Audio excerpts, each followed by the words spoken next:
제가 중학교에 다니던 시절에는 학교에서 단체로 영화를 관람하던 그런 때가 있었습니다.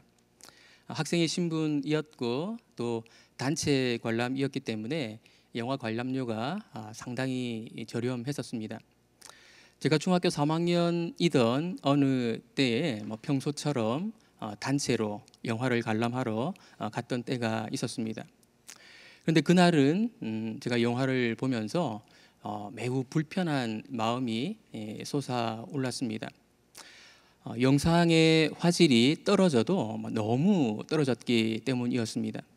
학생이라고 또 단체 관람이라고 어떻게 이 정도 수준의 화질을 가지고 영화를 관람하게 할 수 있는가, 그런 불쾌한 마음이 많이 솟아나서 영화에 집중하기가 힘들었던 그런 때가 있었습니다. 그렇지만 끝까지 영화를 보고 나왔습니다. 그리고 친구들에게 영화 보는데 불편한 것이 없었느냐고 말을 하면서 불평을 늘어놓았습니다. 친구들도 같이 불평해 주기를 기대하는 마음으로 그렇게 했었는데, 모든 친구들이 자기들은 전혀 그렇지 않았다고 이야기를 하는 것이었습니다. 저는 비로소 그때 알게 된 것이 있었는데, 제 눈이 아주 나빠졌다는 사실이었습니다. 문제는 영상의 화질이 아니고 제 시력이었습니다. 그날은 제가 처음으로 안경을 끼게 된 날이기도 했습니다. 안경을 처음 끼워보신 분들은 잘 아시겠지만 안경을 끼면 세상이 완전히 달라 보입니다. 그 전에 보이지 않았던 것들이 선명하게 보이면서 어떤 경우에는 굉장히 신기하게 느껴지기도 하지요. 지난주까지 우리가 묵상했었던 시편 119편 말씀 중에는 이런 말씀이 있습니다. 주의 말씀은 내 발의 등이요 내 길의 빛이니이다. 이 말씀을 조금 다르게 표현을 하면 이렇게도 말할 수 있을 것 같습니다. 주의 말씀은 내 눈의 렌즈입니다. 나로 하여금 바른 길을 볼 수 있게 만들어주기 때문에 안경과 같은, 렌즈와 같은 그런 기능을 하고 있다, 이렇게 말할 수 있을 것 같습니다. 오늘부터 묵상이 시작되는 이사야서는 기본적으로 이사야가 본 것을 기록한 성경입니다. 1절 말씀을 제가 다시 한번 읽어보겠습니다. 유다 왕 우시야와 요담과 아하스와 히스기야 시대에 아모스의 아들 이사야가 유다와 예루살렘에 관하여 본 계시라. 이사야는 유다의 네 왕과 연관되어 있는 선지자였습니다. 그 네 왕 가운데에서 특별히 아하스와 히스기야가 유다의 왕이었을 때 이사야의 활동이 본격적으로 이루어졌다, 이렇게 말할 수 있을 것 같은데요. 이 두 왕이 유다의 왕이었던 시절에는 국가의 존립과 관련해서 매우 큰 두 차례의 전쟁이 있었습니다. 이 두 번의 국가적인 위기를 전후해서 이사야가 본 계시를 기록한 책이 바로 이 이사야서인 것이죠. 여기서 계시라고 표현을 하고 있는데, 계시라고 하는 말은 쉬운 말로 본 것입니다. 이사야 선지자가 유다와 예루살렘에 관하여서 본 것, 그것이 이사야서입니다. 하나님은 이사야에게 어떤 글들을 보여주신 것이 아닙니다. 그러니까 이사야는 어떤 글들을 보고 보여주신 글들을 베껴 쓰게 한 것이 이사야서가 아니라는 말입니다. 하나님은 이사야에게 하나님이 이 세상을 바라보시는 시각으로 세상을 바라볼 수 있게 만들어 주셨습니다. 그래서 그는 이 세상을, 그리고 자기가 살고 있던 나라를, 유다를, 예루살렘 백성들을 하나님의 시각으로 본 사람이었습니다. 동시대를 살아가던 백성들도 물론 보았을 것입니다. 그 시대를 보았을 것입니다. 그러나 하나님과 이사야의 관점에서 볼 때에 그들은 보지 못하는 자들과 같았습니다. 시력이 굉장히 나쁜데도 불구하고 안경을 끼지 않아서 제대로 사물을 볼 수 없는, 봐도 흐릿하게 보는 그런 모습과 유사하다, 이렇게 말할 수 있을 것 같습니다.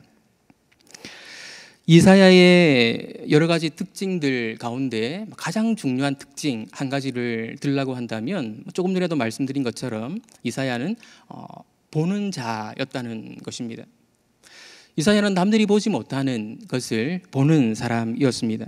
이사야는 모두가 살만한 시대라고 자화자찬하고 있던 그때에 가난한 백성들의 고혈을 빨아먹는 지도자들을 보았습니다. 그리고 그 시대에 이스라엘에 임하고 있는, 이스라엘에 다가오고 있는 심판을 보았습니다. 그리고 심판과 함께 열방들이 시온으로 몰려오는, 칼과 창의 시대가 사라지고 평화의 시대가 도래하는 것을 그는 보았습니다. 중요한 것은 그가 잘못 보지 않았고 그가 본 대로 세상이 흘러왔고 또 흘러가고 있다는 것입니다.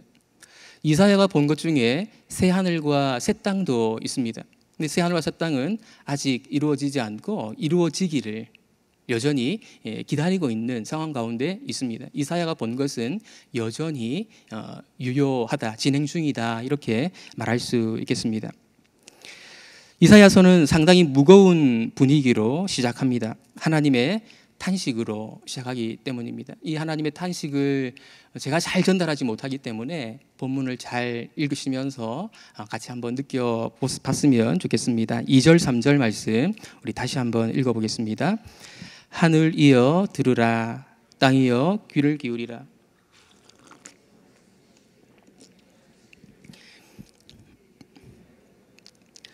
소는 그 임자를 알고 나귀는 그 주인의 구유를 알건만은 이스라엘은 알지 못하고 나의 백성은 깨닫지 못하는도다 하셨도다.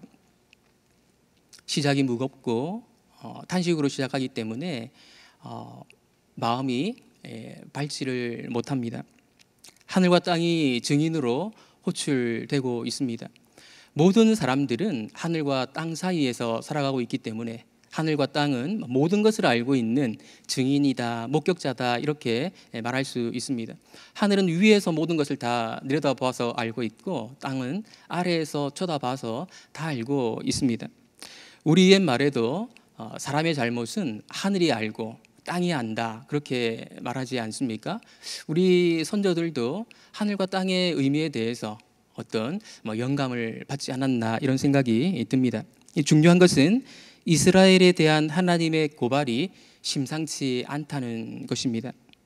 먼저 이스라엘은 아버지를 거역한 자식에 비유되고 있습니다. 여기서 거역했다라고 하는 말은 어쩌다 한번 아버지의 말씀을 듣지 않았다, 이런 뜻이 아니고 반역했다, 배반했다, 이런 뜻입니다. 아버지인 하나님에 대해서 완전히 등을 돌렸다, 이런 말이죠. 물론 하나님 편에서 느낀 감정을 표현한 것입니다. 이스라엘 백성들은 전혀 그렇게 생각하지 않았을 것입니다. 문제가 더 심각한 것은 하나님은 그렇게 느끼는데 이스라엘은 그것을 전혀 느끼지 못하고 있는, 이것이 더 심각한 문제라고 말할 수 있겠죠. 그런데 율법에 의하면 아버지를 거역한 아들은 장로들에게 넘겨서 돌로 쳐 죽이게 되어 있었습니다. 이스라엘 백성들이라면 다 알고 있는 그런 율법이었을 것입니다. 거역한 아들이 돌에 맞아 죽는 형벌이 율법에 있다면 이스라엘의 처지도 동일한 것이지요. 이스라엘도 아버지이신 하나님을 거역했기 때문에 그들은 죽음이라고 하는 형벌을 받아야 하는 그런 형편에 놓여 있는 것입니다. 도대체 무엇이 문제입니까? 하나님은 이스라엘 백성들의 상태를 한마디로 무지라고 진단하십니다. 당연히 알아야 할 것들을 알지 못하고 있다라는 것이지요. 그러면서 소와 나귀와 같은 이런 가축을 비교 대상으로 등장시키십니다. 소는 고대로부터 주인에게 아주 충성스러운 가축으로 잘 알려져 있습니다. 소는 자기 주인을 잘 알고 있고 주인의 통제를 잘 받습니다.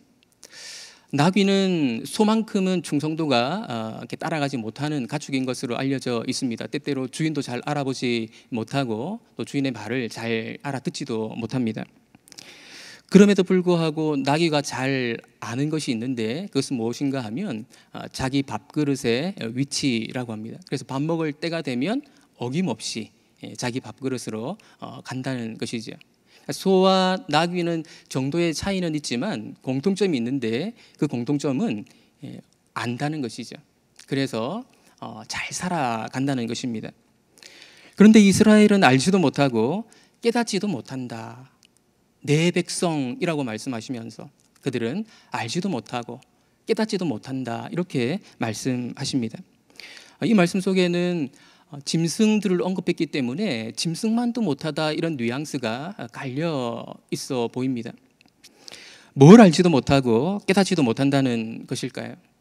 이후에 나오는 내용들에서 구체적으로 자세히 언급되겠지만 여기에서 나오는 문맥으로 대충 먼저 우리가 감을 좀 잡아본다면 소가 주인을 알고 나귀가 자기 밥그릇을 알고 있는데 하나님의 백성이 이것을 모른다고 하는 것은 그와 관련되어 있겠지요. 왕이 누구신지, 그들의 왕이 어떤 분이신지, 그분의 통치는 어떤 방식으로 실현이 되는지, 그리고 어떻게 해서 그들이 그분의 백성이 되었는지, 그분의 백성으로 산다고 하는 것은 무엇인지, 그런 것들에 대해서 이스라엘은 잘 알지 못했던 것입니다. 시대를 막론하고 하나님의 백성으로 부름받았다면 알고 있어야 하는 것들이 있습니다. 그리고 알아가야 하는 것들이 있습니다. 알려고 몸부림쳐야 하는 것들이 있습니다. 이스라엘의 경우에서 보았듯이 무지라고 하는 것은 굉장히 심각한 결과를 초래할 수 있습니다. 성경은 종종 무지를 죄악과 동일시하는 경향이 있습니다. 모르는 것은 죄악이라는 것입니다. 우리가 무엇보다도 먼저 알아야 할 것, 그리고 알아가야 할 것, 알기 위해 몸부림쳐야 할 것은 무엇입니까? 하나님은 어떤 분이신가? 하나님을 아는 지식, 이것이 하나님의 백성들이 쉴 틈 없이 그리고 꾸준히 노력해야 하는 그런 지식이라고 말할 수 있습니다. 그래서 우리 시중에 나와 있는 어떤 큐티책은 그날의 본문의 그 내용이 어떤 것인지 상관없이 매일매일 하나님은 어떤 분입니까? 그런 질문을 던지고 있습니다. 그 질문에 답해 보라는 것이죠. 4절에서 9절에 나오는 말씀은 이사야가 이스라엘에 대해서 하나님의 시각으로 본 모습을 설명하고 있습니다. 4절 말씀이 요지인데요. 이 4절 말씀을 보면 이스라엘을 가리키던 아주 영광스러운 네 가지 호칭이 아주 변질된 모습으로 그들을 수식하고 있는, 이스라엘을 수식하고 있는 모습을 보게 되는데요. 4절 말씀 제가 한번 읽어보겠습니다. 슬프다 범죄한 나라여, 허물진 백성이여, 행악의 종자여, 행위가 부패한 자식이로다.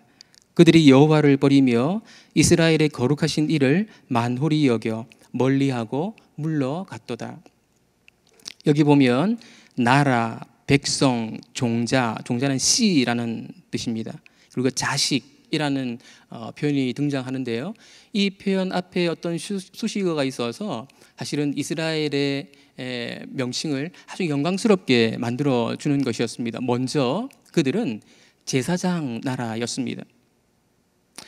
그들이 가진 사명이 무엇인지를 가장 잘 보여주는 그런 영광스러운 호칭이라고 말할 수 있습니다. 그런데 그 제사장 나라가 범죄한 나라가 됐습니다. 그리고 그들은 열방 가운데에서 구별된 거룩한 백성이었습니다. 그런데 허물진 백성이 되었습니다. 그들은 아브라함의 씨, 아브라함의 종자, 아브라함의 자손이라고 하는 자부심을 갖고 있었는데 그들은 행악의 종자가 되었습니다. 그들은 하나님의 자식, 하나님의 아들이라고 불렸었는데 행위가 부패한 자식이 되어버렸습니다. 이스라엘은 영광스러운 신분과 그들의 소명을, 그들의 사명을 몽땅 잃어버린 것입니다. 그들에게 주어진 영광스러운 신분과 사명을 잃어버릴 수 있다라는 사실에 우리는 두려움을 가질 필요가 있습니다. 우리 역시도 잘 간수하지 못하면 잃어버릴 수 있는 것이거든요. 이 모든 문제의 시발점이 무엇입니까? 여호와를 버리며 이스라엘의 거룩하신 이 곧 하나님을 만홀히 여겨 멀리하고 물러갔기 때문이라고 말씀하고 있습니다. 만홀히 여겼다라는 말은 소홀히 여겼다라는 뜻입니다. 하나님을 소홀히 여기고 대수롭지 않게 여기고 그분과 가까이 하는 것을 대수롭지 않은 일로 여겨서 멀리 하다가 결국 이런 꼴을 당하게 되었다는 것이지요. 이사야 선지자는 이스라엘 백성들로 하여금 하나님을 떠난 그들의 현실을 돌아보게 해주고 있습니다. 이스라엘이 혹 잘 이해하지 못할까 봐 여러 가지 비유를 사용하기도 하고 직설적인 표현을 사용하기도 하면서 그들을 설득하려고 애쓰고 있습니다. 5절 6절 말씀 우리 같이 한번 읽어보겠습니다. 너희가 어찌하여 매를 더 맞으려고 폐역을 거듭하느냐. 온 머리는 병들었고 온 마음은 피곤하였으며 발바닥에서 머리까지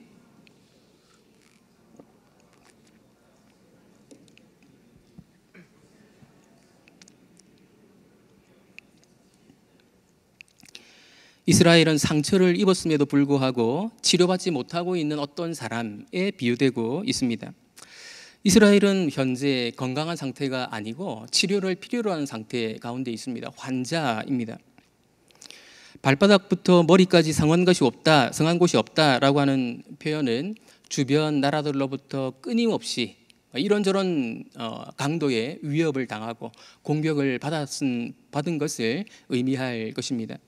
그리고 아마도 이 표현은 여러 번의 공격을 받았다는 의미에서 부정적인 뉘앙스가 있기도 하지만 긍정적인 뉘앙스도 있습니다. 하나님께서 이스라엘을 진작에 포기하셨다면 이렇게 하지 않으셨을 텐데 포기하지 않으셨기 때문에 끝까지 이런 어려움들을 주시면서 하나님께로 돌아올 수 있는 그런 기회를 주시고 사인을 보내셨다, 이렇게 볼 수 있는 것이죠.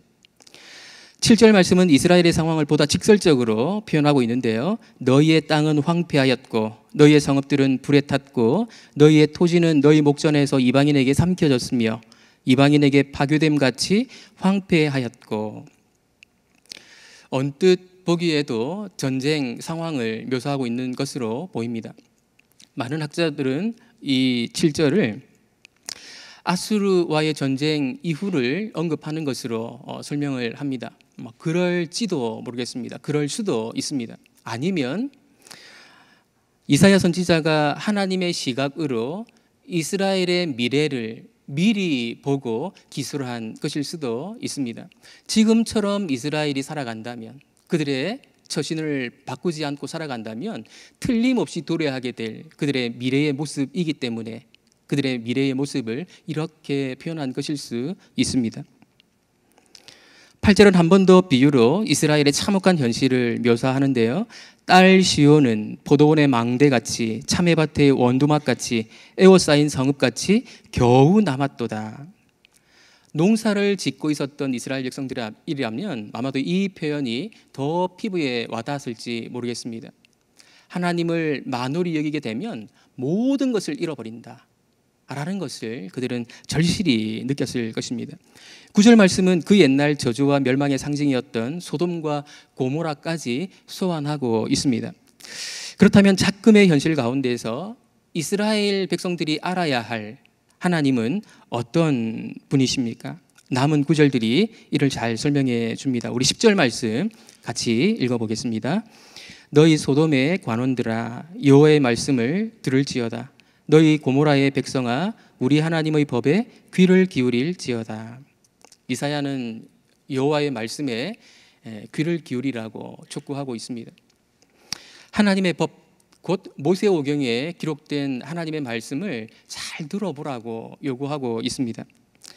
하나님이 어떤 분이신지 알기 위해서는 그분의 말씀을 다시 한번 귀담아 듣는 것, 이것보다 더 좋은 방법이 없을 것이기 때문입니다. 하나님은 인간처럼 변덕스럽거나 돌변하는 그런 분이 아니기 때문에 우리가 눈치를 보고 또 새로운 어떤 가르침을 찾아 나설 필요가 없습니다. 이제껏 하나님의 백성들이 들어왔던 말씀, 이미 들어서 알고 있는 말씀들을 다시 한번 되새기고 들으면 되는 것이죠. 인간의 특징 가운데 하나는 잘 잊어버리는 것이기 때문에 우리는 다시 듣고 반복해서 듣고 새롭게 듣기를 하는 수밖에 없습니다. 그리고 하나님은 너무나도 크신 분이기 때문에 우리가 어느 정도 노력해서 하나님을 안다고 생각했을 때 우리가 아는 하나님의 정도가 우리가 다 아는 것이 아니고 여전히 알 것이 영원히 남아있는 분이시기 때문에 하나님을 아는 것이 우리에게 지겨운 일이 될 수가 없고 충분한 일이 될 수가 없습니다.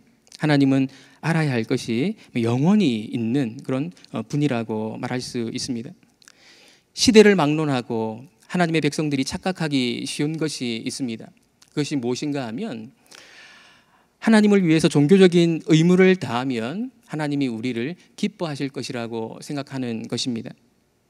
전적으로 틀렸다고 말할 수도 없지만 전적으로 옳다고 공감해 줄 수도 없는 그런 말입니다. 이사야는 이스라엘이 하나님께 제물을 드리는, 즉 종교적인 의무를 다하는 모습을 하나님의 시각으로 바라보고 이렇게 표현하고 있습니다. 우리 11절에서 14절 말씀 같이 한번 읽어보겠습니다. 여호와께서 말씀하시되 너희의 무수한 제물이 내게 무엇이 유익하뇨?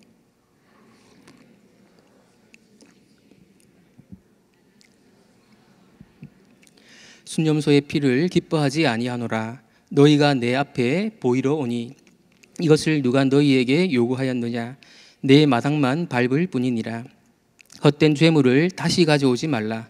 분향은 내가 가증히 여기는 바요, 월삭과 안식일과 대회로 모이는 것도 그러하니 성회와 아울러 악을 행하는 것을 내가 견디지 못하겠노라.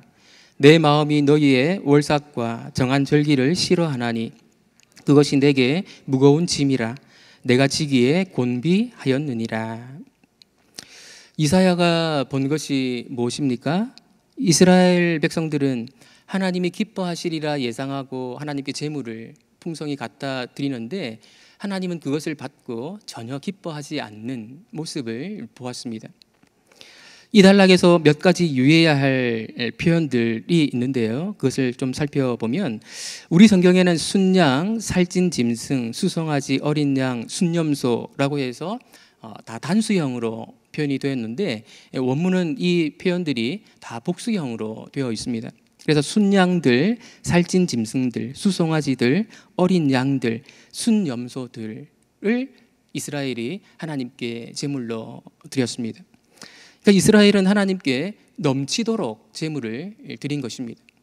그러니까 이스라엘의 문제가 하나님께 제물을 드리는 일에 있어서 정성을 다하지 않아서, 예배에 정성을 다하지 않아서 이런 문제가 발생했다라고 말할 수 없다는 것입니다.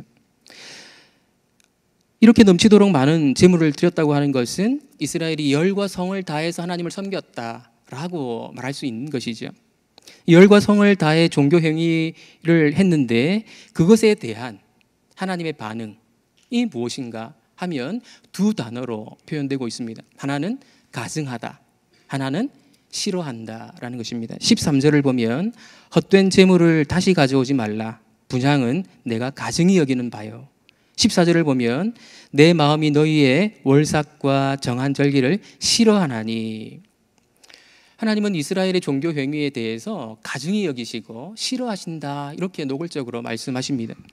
신명기 12장 31절에 보면 이 두 단어가 동시에 나오는 그런 내용이 있습니다. 하나님께서 어떤 경우에 싫어하고 가증히 여기신다라고 말씀하셨는가 하면 이방 신들을 섬기는 일에 대해서 이렇게 표현하셨습니다. 그리고 구체적으로 언급이 되어 있는데요. 자기 자녀를 불살라 이방 신들에게 제물로 드리는 그 경우를 언급하시면서 가증히 여기고 싫어한다, 이렇게 말씀하셨습니다. 근데 그때 사용하셨던 그 단어들을, 그 좋지 못한 표현들을 이스라엘 백성들이 행하고 있는 이 종교 행위에 적용하고 계시는 것이죠. 실컷 하나님을 섬겼다고 생각을 했는데 이런 평가를 받는다면 얼마나 억울하겠습니까? 남일이 아닙니다. 하나님이 어떤 분이신지 잘 모르고 내 마음대로, 내 열심으로 하나님을 섬긴다면 우리 역시도 이런 평가를 받을 수 있다는 사실을 기억해야 할 것입니다. 예수님도 말씀하시지 않았습니까? 그날에 많은 사람이 나더러 이르되 주여 주여 우리가 주의 이름으로 선지자 노릇하며 주의 이름으로 귀신을 쫓아내며 주의 이름으로 많은 권능을 행하지 아니하였나이까 하리니 그때 내가 그들에게 밝히 말하되 내가 너희를 도무지 알지 못하니 불법을 행하는 자들아 내게서 떠나가라 하리라. 주의 이름으로 행한 일에 대해서 예수님은 불법을 행하는 자라고 말씀하실 수 있다는 것이죠. 도대체 무엇이 문제란 말입니까? 몇 가지 힌트가 제시되는데요. 13절 하반절을 보면 성회와 아울러 악을 행하는 것을 내가 견디지 못하겠노라. 하나님은 어떤 분이십니까? 하나님은 예배 드리는 것을, 제물 드리는 것을, 절기 지키는 것을 싫어하시는 분이십니까? 그렇지 않습니다. 악을 행하면서 예배 드리는 것, 악을 행하면서 절기 지키는 것, 그것을 싫어하시는 것이죠. 예배와 일상의 삶이 같이 가기를 원하신다는 말씀입니다. 15절 말씀을 보면 너희가 손을 펼 때에 내가 내 눈을 너희에게서 가리고 너희가 많이 기도할지라도 내가 듣지 아니하리니 이는 너희의 손에 피가 가득함이라. 중요한 종교 행위, 경건 행위 가운데 하나인 기도를 한다 할지라도 그 기도에 무관심할 것이라고 말씀하시는데 그 이유는 손에 피가 가득하기 때문이라고 말씀하십니다. 여기서 피라고 하는 단어도 원문으로 보면 복수형으로 되어 있는데 피가 복수형으로 사용되는 경우는 거의 부당한 폭력에 의해 저질러진 흘린 피를 지칭할 때 사용됩니다. 이스라엘 백성들의 손에 묻은 피는 희생 제사를 드리면서 묻은 제물의 피였을 것입니다.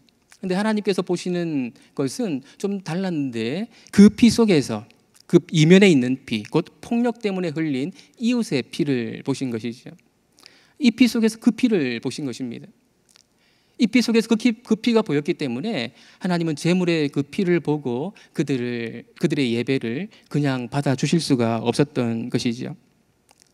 그렇다면 하나님은 어떤 분이십니까? 예배와 관련해서 말하자면 정의로운 삶을 살면서 정의로운 삶을 추구하면서 하나님께 예배드리는 그것을 기뻐하시는 분, 그것을 받으시는 분이라고 현재까지는 말할 수 있겠습니다. 16절, 17절 말씀 같이 한번 읽어보겠습니다. 너희는 스스로 씻으며 스스로 깨끗하게 하여 내 목전에서 너희 악한 행실을 버리며 행악을 그치고 선행을 배우며 정의를 구하며 학대받는 자를 도와주며 고아를 위하여 신원하며 과부를 위하여 변호하라 하셨느니라. 여기서 스스로 씻는다, 스스로 깨끗하게 하여라는 표현들은 악한 행실을 버리라는 말과 같은 것입니다. 스스로 씻는 게 뭔가 하면 악한 행실을 버리는 것입니다. 소극적으로 바른 예배를 드리기 위해서 해야 할 일은 악한 행실을 버리는 것입니다. 그리고 보다 더 적극적으로 다음 단계로 나아가야 되는데 그 핵심은 정의를 구하는 것입니다. 선행을 배우는 것은 그 중간 단계인데 핵심은 정의를 구하는 것입니다.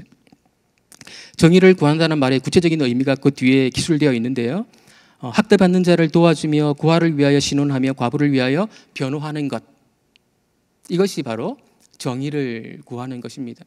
근데 여기서 학대받는 자를 도와주며 라고 하는 이 표현에 대해서 많은 학자들은 이것이 2번 의역이 되었다라고 말하면서 이렇게 번역하는 것이 원문에 더 가깝다 이렇게 주장을 하는데요. 이런 말입니다. 원문에 가깝게 직역을 하면 억압하는 자를 바로잡으라 라는 것입니다. 정의를 구한다고 하는 것은 무엇인가 하면 뭔가 잘못되어 있는 것을 바로잡는 것입니다. 억압하고 있는 자를 바로잡고 억압받고 있는 사람을 바로잡아서 그들의 권리를 누릴 수 있도록 도와주는 것, 그것이 정의를 구하는 것입니다. 강한 자들이 억압하지 못하도록 약한 자들이 잃어버린 권리를 되찾을 수 있도록 바로잡는 것, 다른 말로 하면 적극적인 선을 하나님은 요구하고 계시는 것이죠. 만약에 그렇게 하지 않고 드리는 예배는 무엇이라고 하나님이 말씀하시는 것입니까? 그것은 하나님이 받으시는 예배가 아니고 자기 만족을 위해 드리는 예배다라고 말씀하십니다. 자기 만족을 위해 드리는 예배가 바로 우상 숭배거든요. 그래서 하나님은 이스라엘에 지금 이 형편에서 드리는 예배를 이방신을 섬기는 것이라고, 우상을 숭배하는 것이라고 말씀하시는 것이죠. 하나님은 이스라엘 백성들을 용서의 자리로 초대하십니다. 18절에서 20절 말씀 우리 같이 한번 읽어보겠습니다. 여호와께서 말씀하시되 오라 우리가 서로 변론하자. 너희의 죄가 주홍 같을지라도 눈과 같이 희어질 것이요 진홍같이 붉을지라도 양털같이 희게 되리라. 너희가 즐겨 순종하면 땅의 아름다운 소산을 먹을 것이요 너희가 거절하여 배반하면 칼에 삼켜지리라. 여호와의 입의 말씀이니라. 하나님이 이스라엘 백성들에게 변론하자고 제안하십니다. 하나님의 백성이 왜 이렇게 살아야 됩니까? 라고 묻는다면 차근차근 따지고 설명할 수 있다라고 말씀하시는 것이죠. 그리고 그 따져보면 그 이유가 분명히 드러난다는 것입니다. 하나님은 덮어놓고 믿으라고 말씀하시는 분이 아닙니다. 하나님은 논리에 있어서 매우 강하시기 때문에 당신이 굉장히 옳다는 사실을, 가장 옳다는 사실을 확신하고 계시기 때문에 따져보자고 말씀하십니다. 그리고 따져보면 왜 이 길이 옳은 길인지를 너희도 납득하게 될 것이라고 말씀하시는 것이죠. 이스라엘의 죄는 눈과 같이 양털같이 깨끗하게 용서받을 수 있다고 말씀하십니다. 어떻게 하면 죄 용서를 받습니까? 이스라엘 백성들이 전통적으로 해오던 대로 속죄의 제사를 드리면 되는 것입니까? 그렇지 않고 하나님은 즐겨 순종하면이라고 말씀하십니다. 무엇을 순종해야 된다는 말일까요? 앞에 언급했던 16절, 17절 말씀이지요. 악한 행실을 버리고 정의를 구하면서 예배를 드리게 되면 그때 모든 죄가 용서받고 이스라엘이 새롭게 출발하게 될 것임을 말씀하고 계십니다. 이 일을 가능하게 해 주시려고 사실은 예수님이 이 땅에 오신 것이거든요. 예수님이 이 땅에 오셔서 우리가 이 일을 할 수 있게 만들어 주십니다. 오늘 말씀을 좀 정리하려고 합니다. 하나님은 우리가 드리는 예배를 기뻐하십니다. 그런 하나님은 우리가 자기 만족을 위해서 드리는 예배를 보시면서 싫어하십니다.